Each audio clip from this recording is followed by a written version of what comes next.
Good afternoon, everybody. This is Taylor speaking. I'm going to unmute call-in user number 2. If you can identify yourself, I just want to check to see if you're one of our panelists.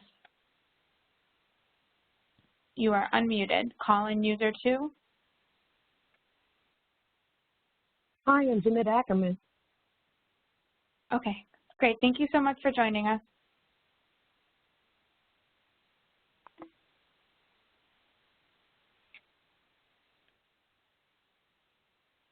We're just going to wait a few more minutes for folks to join in, and then we will get started. Thank you so much.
Hello, Frank. Hi, Bob. It's Taylor. I just made you a panelist. Oh, thank you so much. Appreciate it. We're just waiting for a few more folks to join on, and then I will get started. Absolutely. We're a little early, and just give folks a couple minutes to get on. How are you doing, Taylor? I'm doing very well. Thank you. Good, good.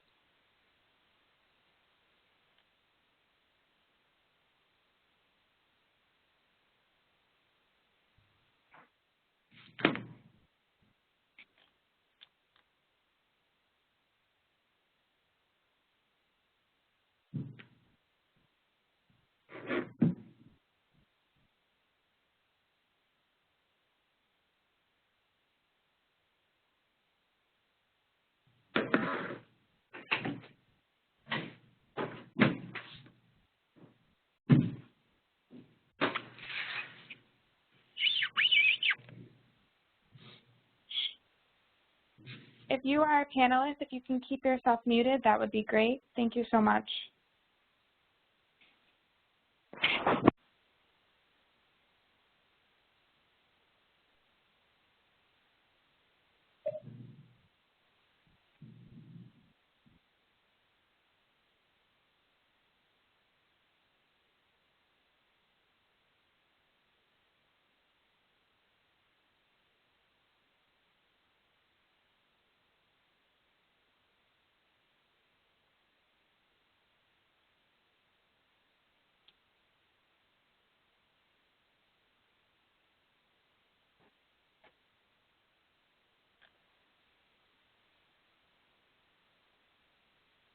I'm going to unmute call-in user 5. If you can just identify yourself, please.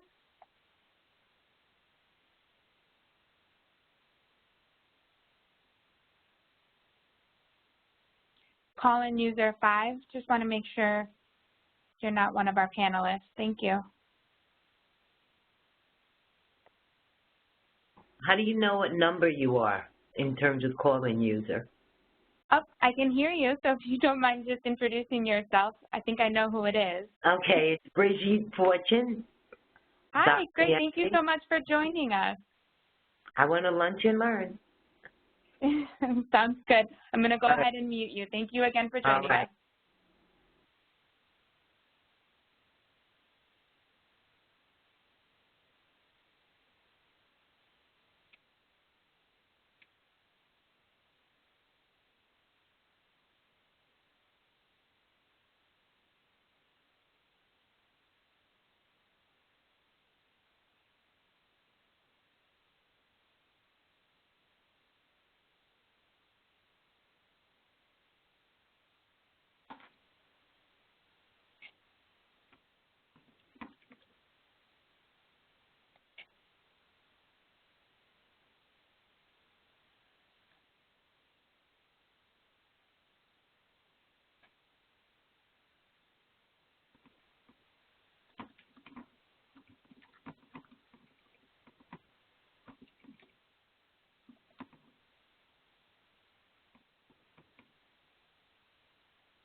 Okay, good afternoon, everybody.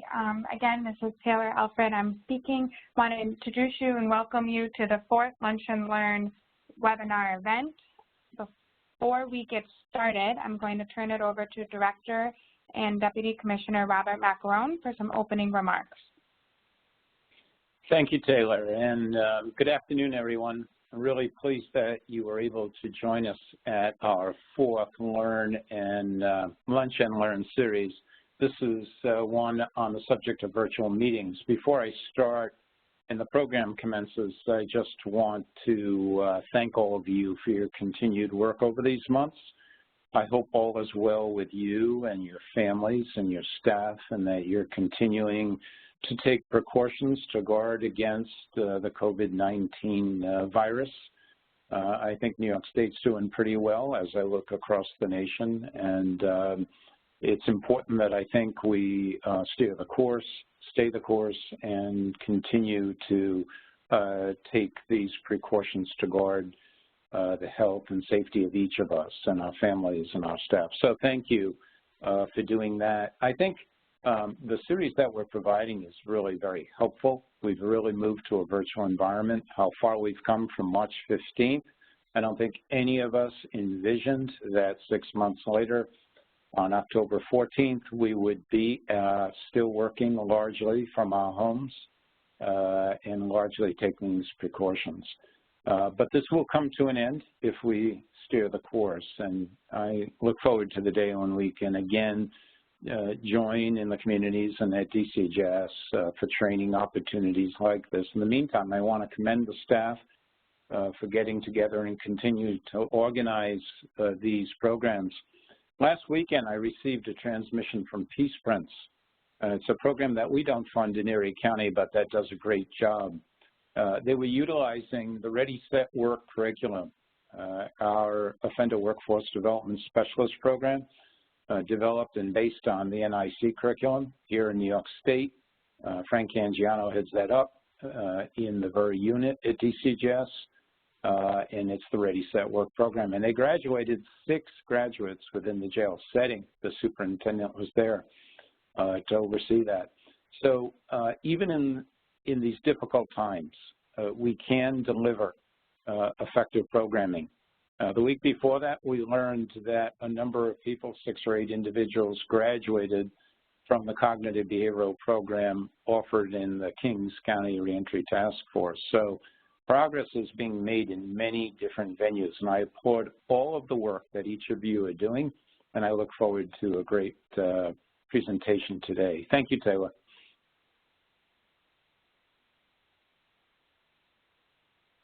Thank you so much, Bob.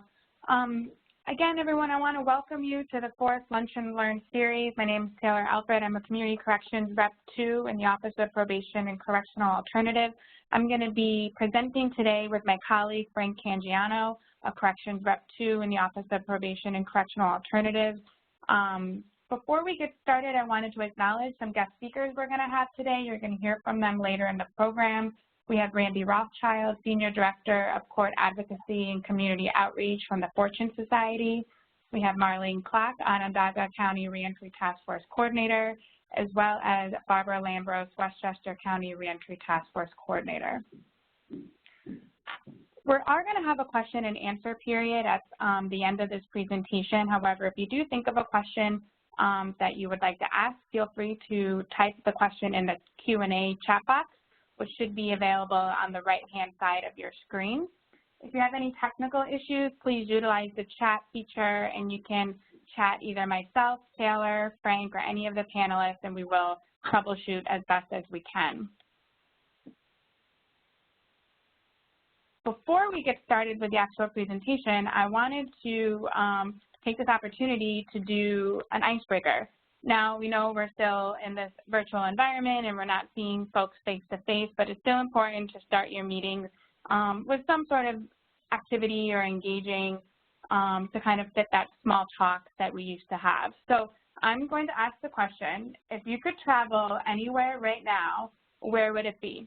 And in the chat box, you should be able to type in your answer, and we'll see where some of the fun destinations folks are looking to get to as soon as they're able to. So it looks like we've got Vegas or the Caribbean, Hawaii, Norway, North Carolina, Portugal, Florida, Greece, Turkey, Europe for a honeymoon. Oh my gosh. I can't wait till we can finally get to all these places.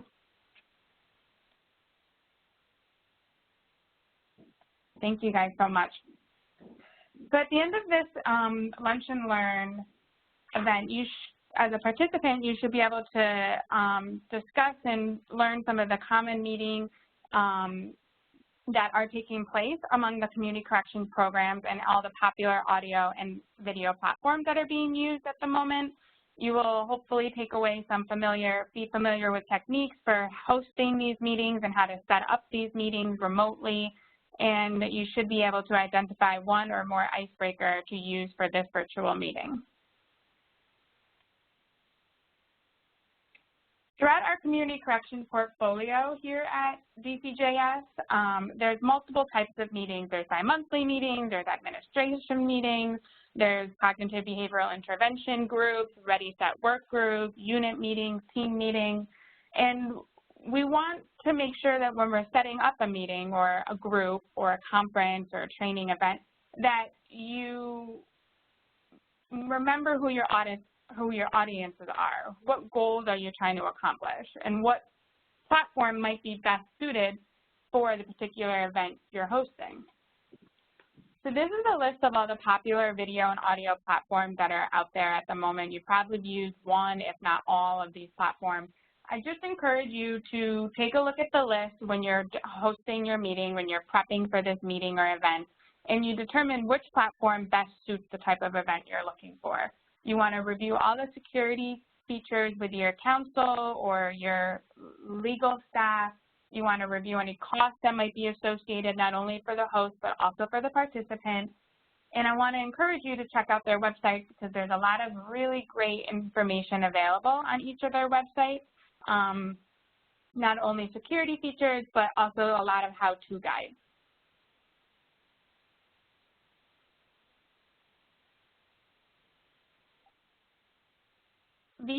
Virtual meeting preparation.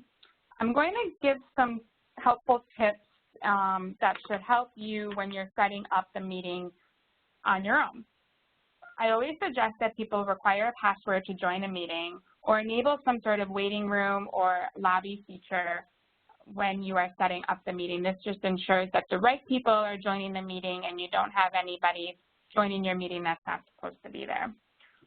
When it comes to invitations, we highly encourage folks to use a calendar invite rather than just sending a generic email with the meeting information, because what it eventually does, it allows you to get on somebody's calendar, but you can also update the event multiple times without it getting lost in somebody's email. Now, when it comes to updating the event or the calendar invite, we encourage you to reduce the number of times you have to do that. So by doing that, sending the meeting link for whatever platform you might be utilizing with the agenda at the same time reduces the number of times an invitation has to be updated. The other important thing to think about with your email invitations, as I had mentioned before, there's all these various types of meetings and trainings and events that you can host remotely. It's important to make sure that when you're compiling your invitation list that you're including the professionals that need to be there. So think about the goal of the meeting and want to make sure you have the right people at the so-called table or the Zoom room or the WebEx meeting to make sure that you're able to accomplish the goals set out and accomplish the tasks on the agenda.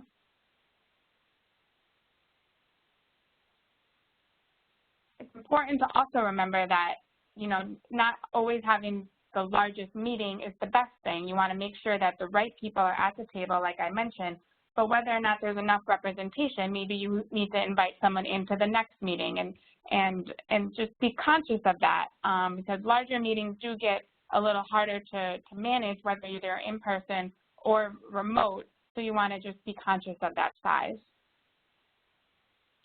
When it comes to registration, you know, registration for smaller meetings isn't necessary. So when you're doing more larger events, a training, maybe a ready, set, work class, you may want that registration so you can have an attendance sheet to refer back to. If you have to submit any sort of numbers or training numbers after the event concludes, you're able to download a list of the participant, their contact information. It's all stuff that you may want to capture. So definitely a good option to think about. When it comes to circulating the agenda and the materials, you always want to have an agenda with a meeting. It helps keep it on time. It keeps folks focused on the task at hand. You want to maybe set time frames within that agenda. You know, the worst thing that you can have is in a personal meeting or an in-person meeting, excuse me, is a presentation that's very long-winded, right? And you can still accomplish that in a virtual setting. And setting those time frames for your guest speakers is really important. The one thing I will caution folks is that when you do send materials, maybe some background information to help with the meeting, try not to send the actual PowerPoint presentation or a slide that you may have that you're going to present, because if you send too much, then they're not going to see a reason to come. So try to keep some of it close to the chest and maybe send out after the presentation, but you want to send them enough information that maybe they'll be interested in learning more, A, and B, have the appropriate background information that they'll need for the meeting. Alternative hosts and roles, and this is really important, and I'll touch on this just briefly. It's really important to, if you're hosting a larger meeting, to have someone else that you're co-hosting with. So Frank and I are co-hosting this together. While I'm presenting, he's moderating the chat. He's looking at the Q&A box. He's making sure people are muted, doing any sort of troubleshooting. It also allows you to take a break, to take turns, that I can flip the controls to Frank. He can give his part of the presentation, and I can take the more troubleshooting role. It also makes sure that if you have any technical issues, which we've all been there, we've all had them, myself included, up until about an hour ago, it always makes sure that the meeting can still take place and still function, even if you're not quite there or have all the technological capabilities that you may have thought you may have.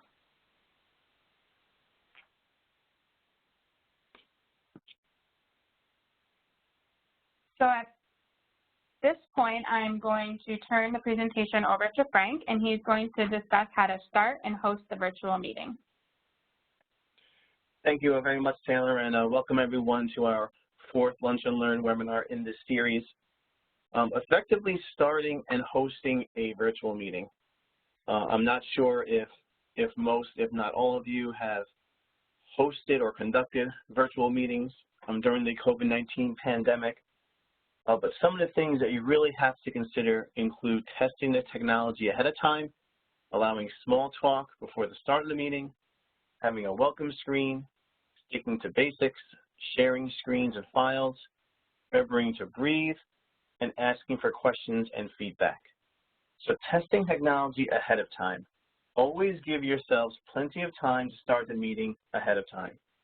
Test technology, run through the dynamic components of your virtual meetings that involve technology that you may or may not be comfortable with ahead of time, just to make sure that glitches and kinks that may occur during a virtual meeting are less likely to occur.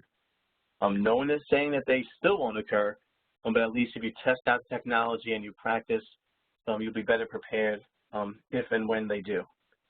Allowing small talk. So if the meeting size allows it, allow for some small talk before the meeting starts. You can reminisce about the days when we were all in person in the office, having coffee, having donuts, and really catching up with your colleagues, even in the hallway before the meeting. So small talk really allows the participants to engage each other on an informal basis, as well as making them more comfortable, because not many people may be the most comfortable in a virtual meeting environment. So have a welcome PowerPoint slide. So you noticed for this particular webinar that we had a welcome slide with the title. We also had a welcome slide that had introductions. So remember to have a welcome slide up or a Microsoft Word document shared on the screen at the beginning of a meeting for people to view as they log on. And always remind people about the chat box, question and answer, and meeting controls, much like Taylor did at the start of this meeting. Stick to basics. Okay, none of us here have a PhD in Zoom or WebEx technology. So have a basic meeting. Have an agenda, share it on the screen, reference examples of meeting controls, reference the mute button, reference the chat feature or the raise hand icon, depending on the platform being used. Utilize the chat box. And I've seen for a lot of meetings that programs have utilized the chat box as a sign-in sheet. So people would put in their name, title, organization, as well as their email contact in the chat box, not only to take attendance, but also for other members of the team to see. Use slides to stay on track. Having a visual always helps to keep you on track, and it will allow everyone to be more organized and focused during the meeting. You can choose to send slides in advance, much like Taylor said, but you also want to be able to capture and keep the attention of your audience. So normally what is done after a virtual meeting is that slides are sent out to the participants afterward. Breathe, pause. When everyone is on mute and either staring at you on camera or waiting to listen to the next thing you have to say, it can be instinctual to race through your notes without coming up for air.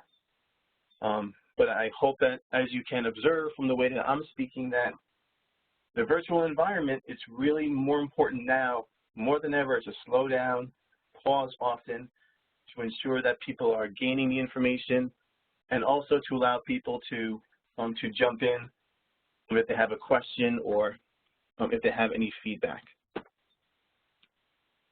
And ask for questions. So in a virtual setting, you may not always catch a confused look on someone's face, or you may not catch somebody just staring at you in the distance, staring right through you and out the window to a nice sunny day.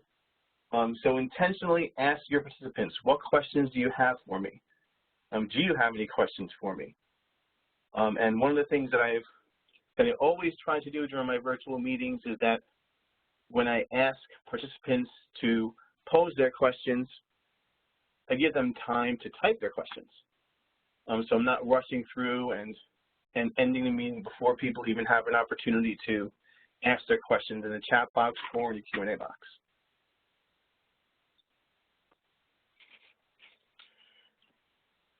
As you get more comfortable doing virtual meetings, you may want to add some variety to them. So in regards to participation, you may want to call on individual people to unmute themselves and introduce themselves, much like Taylor was doing to identify participants who called in via phone. You may want to ask the host if you're asking a question and looking for an answer. You may want to ask participants to click the raise hand icon, which is very common in many of the video platforms that are utilized. You can then virtually call on someone, unmute them, have them speak, and then mute them again once their question or feedback is received.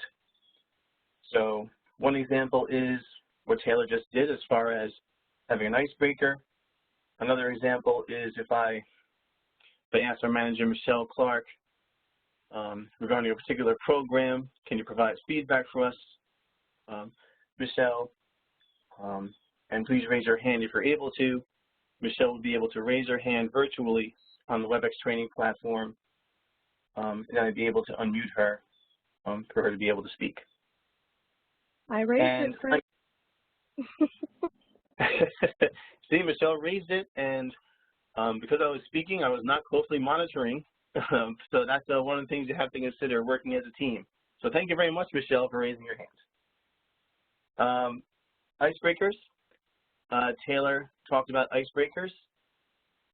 I think that we might be able to place a link in the chat box for some common virtual icebreakers that you can do for your meetings. But if we are not able to do so, you can simply do what Taylor did. You can simply ask one random question. Some sample questions may include, what was your favorite childhood movie? If you were an animal, what kind would you be? What's your favorite 80s movie? I have a couple of them, personally. What's your unusual talent? there's really simple questions just to make people more comfortable during the course of your virtual meeting.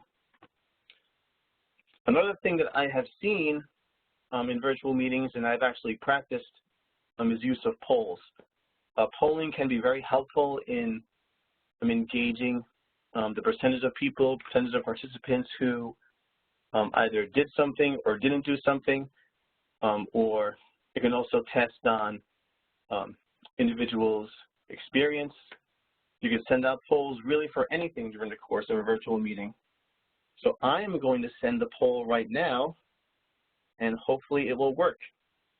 I'm going to send it all to you, so if you're on the screen, the polling box should be available in a few seconds.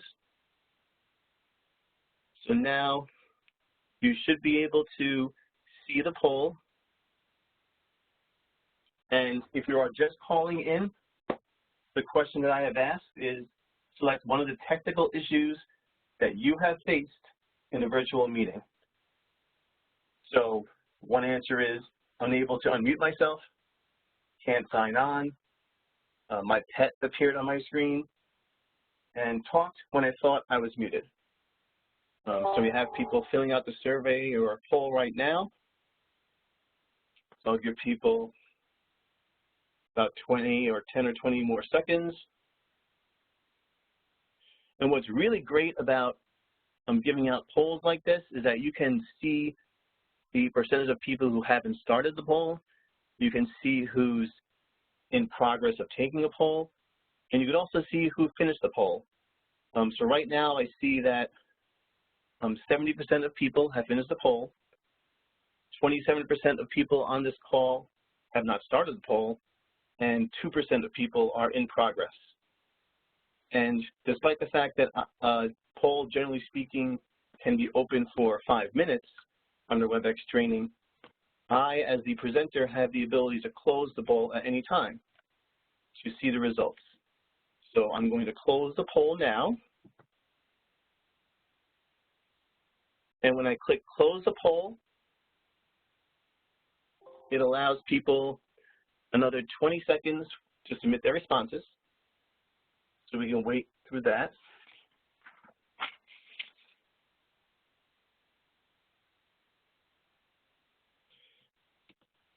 And I can even see the poll results. So based on this poll, select one of the things that have happened to you most often during the course of virtual meetings. Couldn't sign on is the most popular answer. So 24 out of 63 people have said they could not sign on to a virtual meeting, and I am very thankful that people were able to sign on for this one. So that's one of the many features that, that you can use during polling.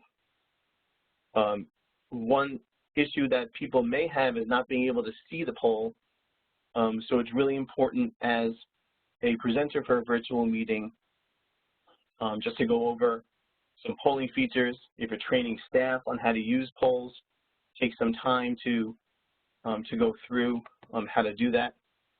And at times, the technology just doesn't match up. So there may be times where you have a large audience that you're unable to do polling or unable to do certain features of the WebEx training or other Zoom video platforms. So one of the things that you can do is just indicate the question like I did, just so people are still involved and still engaged in the process. And troubleshooting tips, okay? This is really not rocket science. Remain calm and patient. Technology issues happen all the time.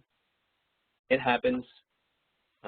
Even use humor if you're having some issues with technology. Makes people feel at ease. Makes people realize that, yes, the facilitator or the presenter is human and technology is fallible. So you're able to really engage the audience that way too. And like Taylor said, a team-oriented approach when holding virtual meetings also works best. So now I'm going to turn it over to the field. We have with us Randy Rothschild, Senior Director of Court Advocacy and Community Outreach from the Fortune Society, Marlene Klock, Onondaga County Reentry Task Force Coordinator, and Barbara Lambros, Westchester County Reentry Task Force Coordinator. And each of them are going to provide some information, some feedback on how they have been running virtual meetings, and some of the challenges and some things that have worked well for them during the course of their meetings. So I'd like to ask Randy to go first. So with the little Randy, the floor is yours. Thanks so much, Frank. Thanks, Taylor. Thanks, everybody, for being here. Happy Wednesday. Happy Hump Day. Apologies in advance if you hear a 2.5-year-old screaming in the background, but that is virtual work life today. So thanks again for having me. Frank and Taylor, you all really covered so much. I continue to cross things off my list as you all continue to go on, which is great. That means we're all in the right place. So, you know, thankfully, we actually at Fortune Society, we started Zoom actually pre-COVID, and not that we knew that we would actually be so heavily relying on it. So when COVID hit and we went remote, it wasn't that big of a lift in terms of setting Zoom up, which is our primary, the primary mechanism that we use at Fortune Society. We immediately provided laptops to all staff so that folks can work remotely. We also, for our clients who did not have a smartphone, as all of our clinical services and support services were going to be provided remotely, we provided everybody who was in need of one and who would need to use Zoom for clinical services, we provided smartphones to them. And for many of you who, you know, have clinical services currently, you know that confidentiality, you know, is troublesome when it comes to, you know, virtual connectivity because you don't actually know who's in the background when you're on a Zoom call. And so we've had to, you know, restructure some of our scheduling for individuals so that their comfortability came first. So just as an example, we have a large, robust alternative to incarceration program at Fortune Society. And a part of that includes individuals coming to group sessions and individual sessions. And in our OASIS licensed substance use clinic and our OMH licensed mental health clinic, you know, we sort of took out of, in terms of court reporting, we took out the strict schedules that we had because we've let the court know that, you know, clients might not feel comfortable coming on Thursday at 2 p.m. to their scheduled groups when they see, you know, one of their group members' wife or partner in the background. And so they might choose to not attend that Zoom session and choose to attend the Friday Zoom session. So that's just an example of the flexibility that we've allowed for during this time. I think that that's really what this remote work life has taught us, is that flexibility is really of utmost importance. Just a couple of other things that we've done. So like Frank and Taylor mentioned, you know, hosting large meetings can sometimes be tricky. Fortune Society is a service provider for both the Bronx County Reentry Task Force and the Queens County Reentry Task Force. And so, you know, the bi-monthly meetings can tend to be quite large. And so I, as the host, you know, sort of have taken it upon myself to, when participants enter, everybody is muted. I then unmute people when they either have raised their little blue hand in the Zoom screen to speak, or if I'm calling on them, I will unmute them. And I find that to be helpful in terms of keeping things as manageable as possible, to not have 20 people unmuting at once and then you don't hear anything. We do use Zoom to host our large staff meetings, which again could potentially get a little out of hand, but they've actually been done with a lot of ease. And I think it's because people are used to knowing to mute, to unmute. You know, the other thing too that we've used that Taylor and Frank mentioned is we share our screens, so that when I do my team meetings, or when we just have when I have small meetings with different departments, that's something that I rely heavily on is sharing documents so that people are looking at the same thing that I am and able to follow along. The other thing, I think it was Frank that mentioned, that I find very important, on Zoom it could be tricky to make sure that you're hearing everybody and what they have to say, and like Frank said, any questions or comments that they have. So I really try specifically on my team meetings, the teams that I oversee, is to leave some space and some silence for people to have the opportunity to, you know, either raise their hand or just manually unmute themselves to ask, you know, the question or comment on something that I've said. So to leave a little bit more room for that. And then the only other thing that I'll say, we've also used breakout rooms, which is a feature Zoom has. I don't know if WebEx has that, which is kind of fabulous. So, you know, again, in our ATI program, as an example, we have court advocates that are in the 4 large boroughs in the courthouses, although mostly working remotely now. And then we have program staff where the ATI participants come and receive programming.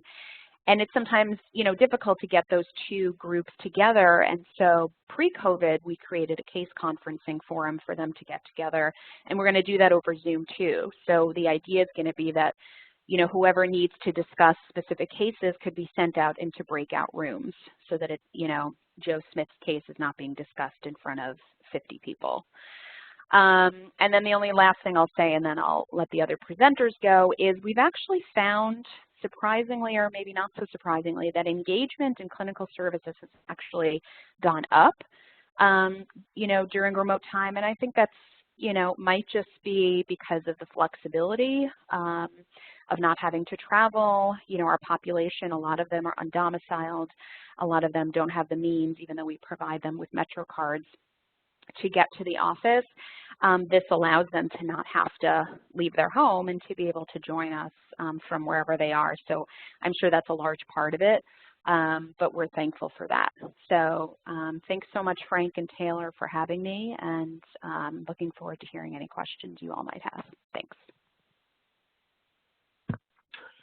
Okay, great. Thank you so much, Randy. And sorry to steal your thunder a little bit as we were presenting and you having to mention and reiterate it, but I think it is important that we are doing these virtual meetings in a consistent fashion. So it's really great to hear that that Force Society is engaging both the participants and the staff in that way. So thank you again. Our next presenter would be Marlene Clark from the Onondaga County Reentry Task Force, and she will spend next 5 minutes speaking about some of the things that she has been doing regarding virtual groups and virtual meetings. Marlene?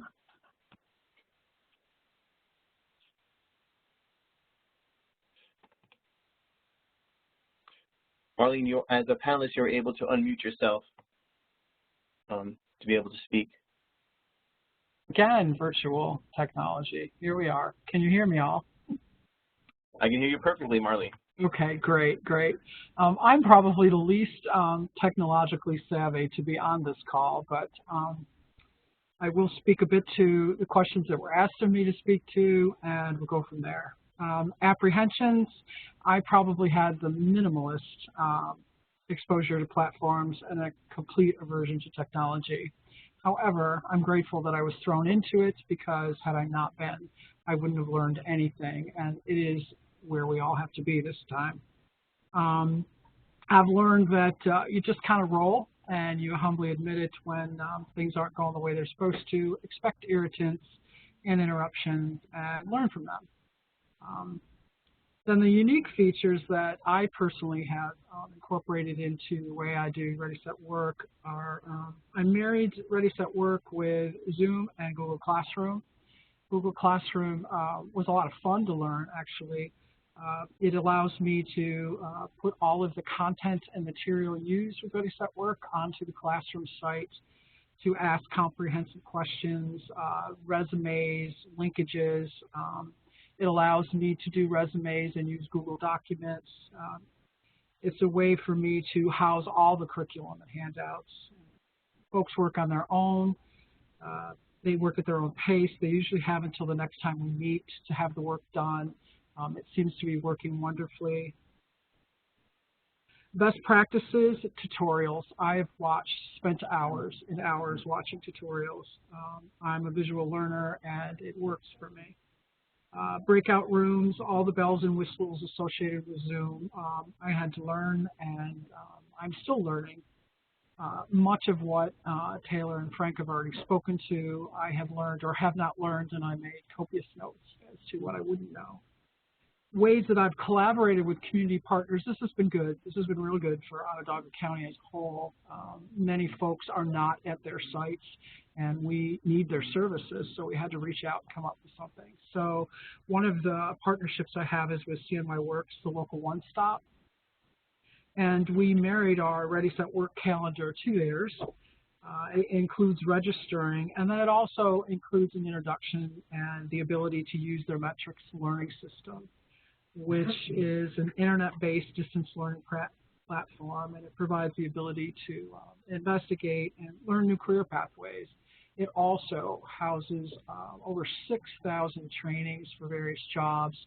It assists me with doing appropriate assessments and with our folks to help them better understand what it is. I mean, often, we all know this, they come on board and they're not really sure what they want to do. And the objective is to put them in a place where they're happy with what they're doing, so they'll be attached to the workforce. So the collaboration with CNY Works has been wonderful. We get our own personal career advocator. They work right alongside of me. We've had 2 groups and had 100% success rate, and I'm grateful for that. I've learned polling and hand gestures, all of that good stuff, as everyone else has. And I guess that's probably what I could add to the great PowerPoint that's already been presented and my colleagues who are already working in the field. But I am open for any questions. Thank you very much, Marlene, for providing your feedback and your experience with the virtual environment. I think a lot of what you spoke to really lends itself to the adjustment that a lot of people had to make. And like many of us, that we were all forced to make to go into this virtual environment, to hold these virtual meetings. But it sounds like you're doing a great job. I mean, the adjustment and being able to go into this new world, so to speak, of a virtual environment. So thank you so much for coming on to this PowerPoint and presenting. Lastly, I'd like to introduce Barbara Lambros, the Westchester County Reentry Task Force Coordinator, and Barbara will spend the next 5 minutes speaking about some of the things that she has done regarding virtual groups and virtual meetings. Barbara, take it away. Thank you so much, and thank you for having me. So it's very similar to Marlene's experience. I was thrust into the virtual world of running the case conference meetings and the bi-monthly meetings with no background in hosting these meetings, no participation in these types of meetings, because unfortunately our department is not very technology advanced. And so immediately this posed problems. Right off the bat, I found out the hard way that my laptop had no speakers and no camera. So my work laptop had to be turned into IT, which was a tough one to do because everything was running virtually. So they upgraded me. I was okay with that. And then when I'm ready to set up my WebEx first bi-monthly meeting, I found out I didn't have WebEx software loaded. And so another trip back to IT to load that. So finally all that was put in place. And then there's no IT personnel that was versed in WebEx to even get some pointers on how to even start with it. So it was a lot of self-exploration to figure out how to use the software. And the surprising thing is we all know a heck of a lot more than we give ourselves credit for, because once you start playing with the technology, it becomes almost second nature.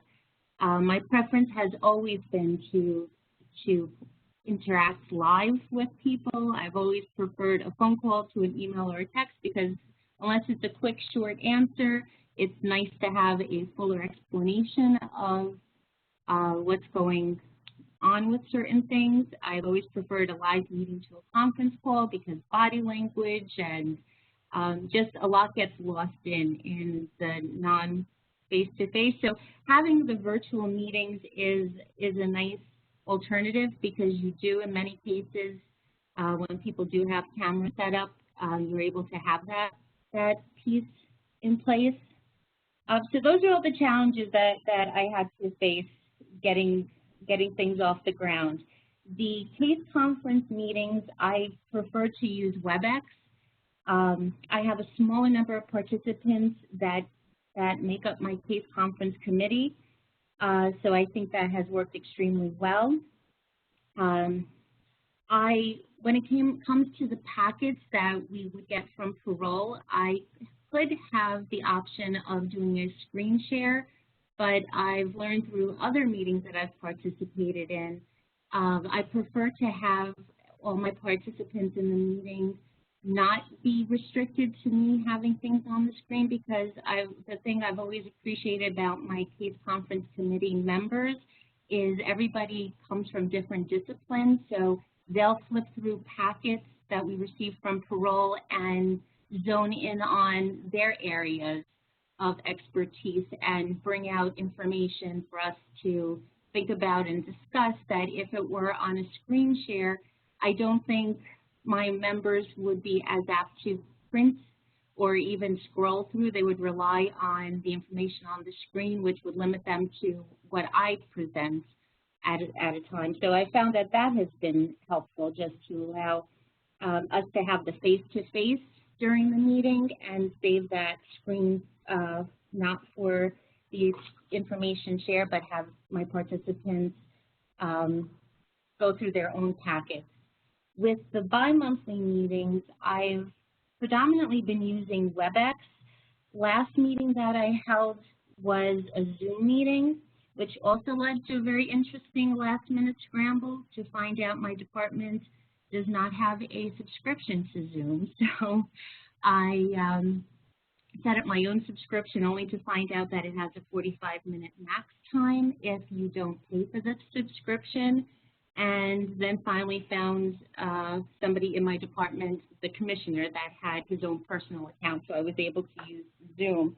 When it comes to deciding if I'm going to use WebEx or Zoom for the bi-monthly meetings, that I defer to my presenters. Whoever I have asked to present at the next task force meeting, I defer to their comfort level in which platform they prefer to use, because I'm asking them to provide PowerPoints because I find it to be a lot more a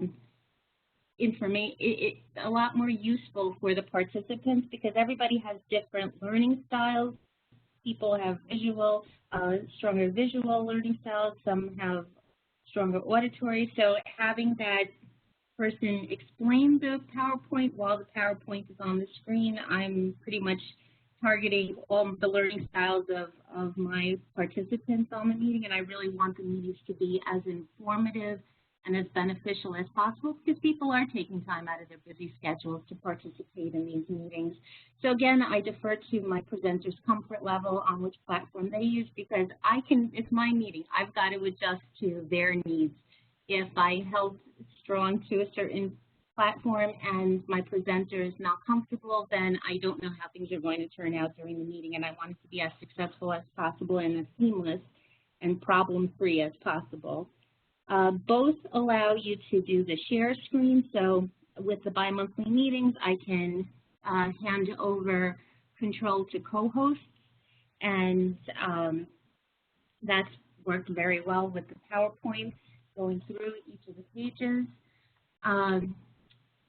Both of them give you the ability to mute participants, so when somebody, as the host of course, so when somebody forgets that they're on this meeting with you and forgets to mute themselves and they have another conversation going on, you've got control to eliminate that from interfering with your meeting.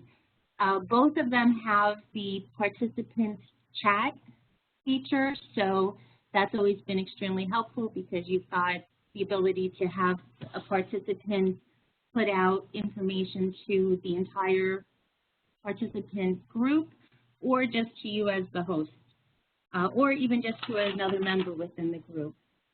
What I love about Zoom is it has the waiting room feature, so this way as people are entering the meeting, you can see exactly who's coming.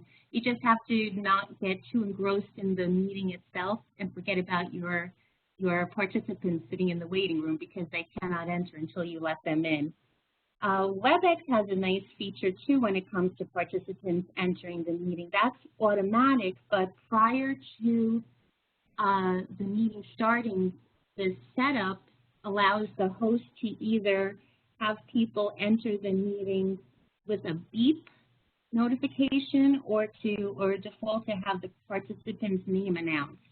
So when somebody enters or leaves the meeting, it'll either beep or announce the person's name. I prefer to have the person's name announced, so this way I can know who's coming into the meeting.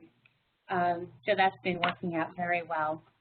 The benefits that I've noticed about having the virtual meetings versus the live meetings is sometimes you are able to have increased attendance because individuals who have every intention to participate in your meetings but have other meetings that they may not be able to travel in time to get to you and to the next one.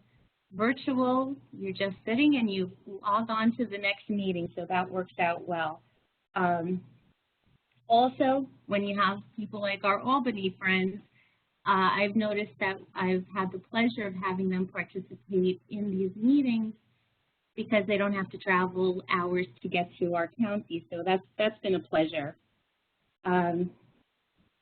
Also, in this time that we have to have so much distance in between each of us, it allows everybody to really stay connected. I just love the first few minutes of every meeting when everybody's very happy to see or hear their colleagues, and it's a nice professional gathering. So what we have done too as far as collaborating with community partners, we have had MRT, moral recognition therapy, that is our CBI choice.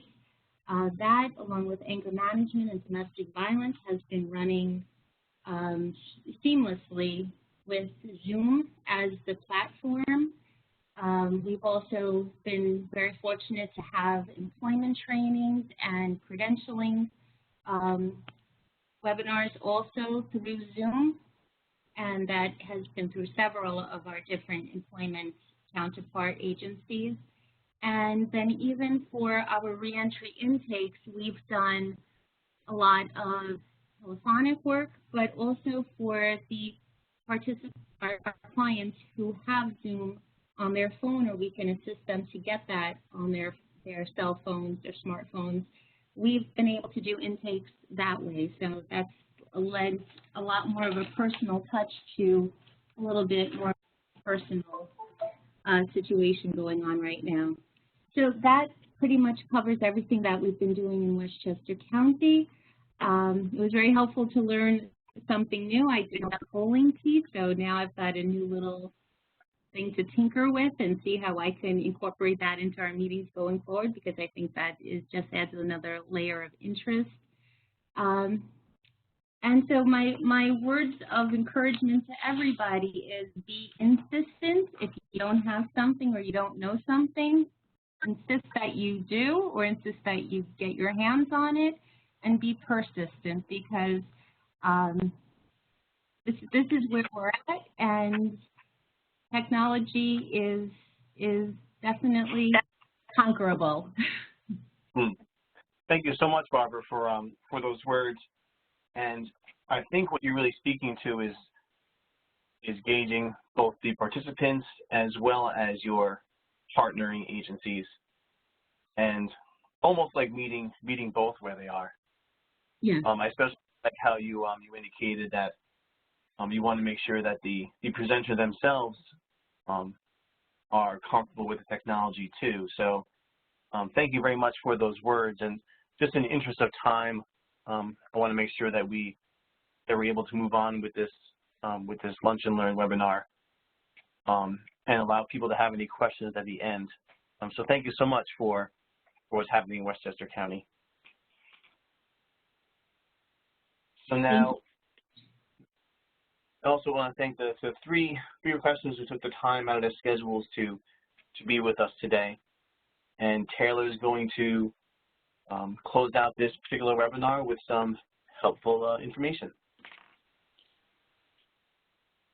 Great, thank you. And again, thank you all so much for joining us today. And we heard some really interesting tricks, and I hope that you can all take these away. And on top of what we shared with you today, I want to just point you to the Zoom Help Center and the WebEx Help Center and YouTube. Both Zoom and WebEx host daily free interactive training that you can just sign up for just to learn, you know, the basics. And then they have more complicated classes as well. They have a ton of tutorials, and I really, really encourage you to take a look at, you know, becoming more familiar with the host controls that are available. And as someone mentioned as well, you know, it's also important to practice meetings or set up test meetings or mock meetings so you do feel more comfortable going into the actual live event, because it will really make you feel more confident in what you're presenting. So at this time, I'll open up the question and answer box. If you have any questions that you would like us to address, please take a moment and type them into the question box and hit send. While I'm letting the Q&A box remain open, I just want to thank everyone for being here. I'd like to mention our two supervisors, Michelle Clark and Nicole Aldi, for their support in the Lunch and Learn series. And we hope that you will join us for the next two Lunch and Learns we have. The next one is on October 28th at 12 p.m. and we're going to be discussing the cognitive, behavioral, and Ready, Set, Work delivery. So it coincides nicely with the virtual meeting Lunch and Learn that we just had. So I'm just going to check the Q&A box, check the chat box. I'm not seeing any questions. Frank, do you have any on your end?